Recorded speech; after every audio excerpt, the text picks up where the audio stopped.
নমস্কার বন্ধুরা, ঝর্ণার বাঙালিয়ানায় সবাইকে স্বাগতম জানাচ্ছি। বন্ধুরা, আজকে রান্না করব জালি কুমড়া দিয়ে বুটের ডাল। আর এই রান্নাটা আপনি রুটি দিয়ে, লুচি দিয়ে, পরোটা দিয়ে আপনি যা খুশি তাই খেতে পারেন এবং খেতে কিন্তু খুব ভালো লাগে। এটা দুর্দান্ত একটা স্বাদ হয়। আমি এই বুটের ডালগুলোকে ভালো করে ধুয়ে ভিজায়ে রাখলাম। আসলে বুটের ডাল অনেক সময় লাগে ভিজতে। আর এদিকে আমি জালি কুমড়াটা কেটে নিচ্ছি। তবে এই রান্নাটা যদি কেউ পেঁয়াজ দিয়ে করতে চান সেও করতে পারেন, শুধুমাত্র এর সাথে পেঁয়াজ রসুন দিলেই হবে। আমি যে মশলাগুলো দিয়েছি সেগুলো দিলেই হবে। বন্ধুরা, এই জালি কিন্তু আসলে সব সময় আমরা একই রকম চিংড়ি মাছ দিয়ে রান্না করে খাই, কিন্তু আসলে এভাবে বুটের ডাল দিয়ে রান্না করে খেয়ে দেখবেন, এটা দারুণ লাগে খেতে। আমার এই রান্না যদি আপনাদের একটু ভালো লেগে থাকে তাহলে লাইক, কমেন্ট, শেয়ার করতে ভুলবেন না। বন্ধুরা, আমি এই জালির দানাগুলো ফেলে দিচ্ছি। আসলে এগুলো দিলে ভালো লাগে না, তবে যদি এই দানাগুলো কড়া কড়া থাকে, নরম থাকে, তাহলে দেয়া যায়।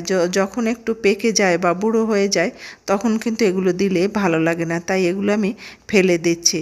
আর এই জালিকে আমি আসলে একটু বড় বড় করেই কেটে নেব, কারণ ডালের সাথে রান্না করতে গেলে একটু বড় সাইজ করে কেটে নিলেই কিন্তু ভালো হয়। আর ছোট ছোট করলে আসলে সবজিটা একেবারে নরম হয়ে যাবে, সেই জন্য একটু বড় সাইজ করে কেটে নিলে, যেহেতু বুটের ডাল রান্না করতে একটু সময় লাগে, সেই জন্য সবজিটাও বড় বড় করে কেটে নিতে হবে। আমার যত পুরনো বন্ধু আছে তাদেরকে অসংখ্য ধন্যবাদ আমার সাথে পথ চলার জন্য। আর আমার পেজে যারা নতুন নতুন বন্ধু আসছে তাদেরকে স্বাগতম জানাই। তাদেরকে বলবো অবশ্যই কমিউনিটিতে নক করবেন, তাহলে আসলে অতি সহজে বোঝা যায়, অনেক সময় মিস হয়ে যেতে পারে।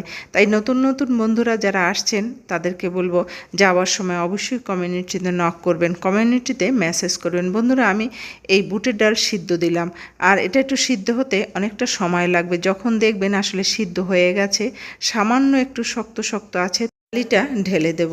আর ডালটা যদি বেশি সিদ্ধ হয়ে যায় তাহলে কিন্তু একেবারেই ঘন্ট হয়ে যাবে, তাই একটু শক্ত শক্ত অবস্থায় জালিটা ঢেলে দিতে হবে, এতে খুব ভালো হবে রান্নাটা। এবার না, আমি মরিচের গুঁড়া দিয়ে দিলাম পরিমাণ মতো লবণ, আর দিয়ে দেবো এর মধ্যে হলুদের গুঁড়া। তবে বন্ধুরা, এই নিরামিষ রান্নায় কিন্তু অতটা মশলার প্রয়োজন নেই, মানে হালকা হালকা একটু মশলা দিয়েই কিন্তু আমি এটা রান্না করব। শুধু দেখেন, দিলাম হলুদের গুঁড়া, মরিচের গুঁড়া আর লবণ, আর সামান্য কিছু মশলা দিব, তাও আপনাদের সাথে শেয়ার করছি। আসলে চাল কুমড়া আমরা চিংড়ি মাছ দিয়ে খাই, মাংস দিয়ে খাই, এভাবে নিরামিষও রান্না করে খাওয়া যায়। এবার দিয়ে দিলাম গরম জল, তবে একটু জল বেশিই দিতে হবে, কারণ চাল কুমড়া বলেন, জালি বলেন, এগুলো আসলে সিদ্ধ হতে সময় লাগে, এগুলো অল্প সময় সিদ্ধ হয় না। এবার একটু ধনিয়ার গুঁড়া দিয়ে দিলাম, আর দিয়ে দিলাম দুটো তেজপাতা। বন্ধুরা, খুব কম মশলায় আমি রান্না করতেছি, এভাবে আপনারা যারা নিরামিষ খান তারা অবশ্যই রান্না করে খেয়ে দেখবেন, কিন্তু খুব ভাল লাগে। আর যখন আপনি রাতে যদি এটা রান্না করেন, রুটি দিয়ে খান, তাহলে তো কথাই নেই। একেবারে বুটের ডাল খেতে যেরকম আমাদের একটা স্বাদ লাগে, ঠিক সেরকমই একটা আলাদা স্বাদ লাগে এটা খেতে। বন্ধুরা, এটা আমার কিন্তু প্রায় হয়ে গেছে। এবার আমি এতে ফোড়ন দেব, তবে কেউ যদি চায় শুরুতেও ফোড়ন দিতে পারে, তবে আমি শেষের দিকে ফোড়ন দেওয়াটাই স্বচ্ছন্দ বোধ করি, তাই শেষের দিকে দিলাম। আর দিয়ে দিলাম জিরা। অবশ্য বলতে পারেন যে নিরামিষ তরকারি, তাতে সরিষা দিলে ভালো হয়। আসলে এখানে যেহেতু ডাল দিয়েছি, তাই জিরাটা দিলেই খুব ভালো হয়, আর আমি জিরেটাই দিয়ে দিলাম ফোড়নটা ঢেলে। বন্ধুরা, এতে কিন্তু আসলে খুব একটা মশলা নেই, দেখেন বন্ধুরা, দেখতে কত ভালো হয়েছে। আমি খেয়ে বলছি, আসলে এটা খেতেও দারুণ হয়েছিল। আর দিয়ে দিলাম একটু জিরা ভাজা, তবে দেখেন সামান্যই দিয়েছি, শুকনো খোলায় টালা জিরার গুঁড়া।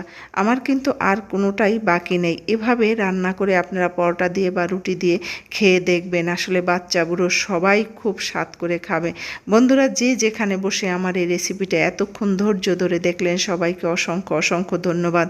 ভালো থাকবেন, সুস্থ থাকবেন, আবার নতুন একটা রেসিপি নিয়ে আসবো।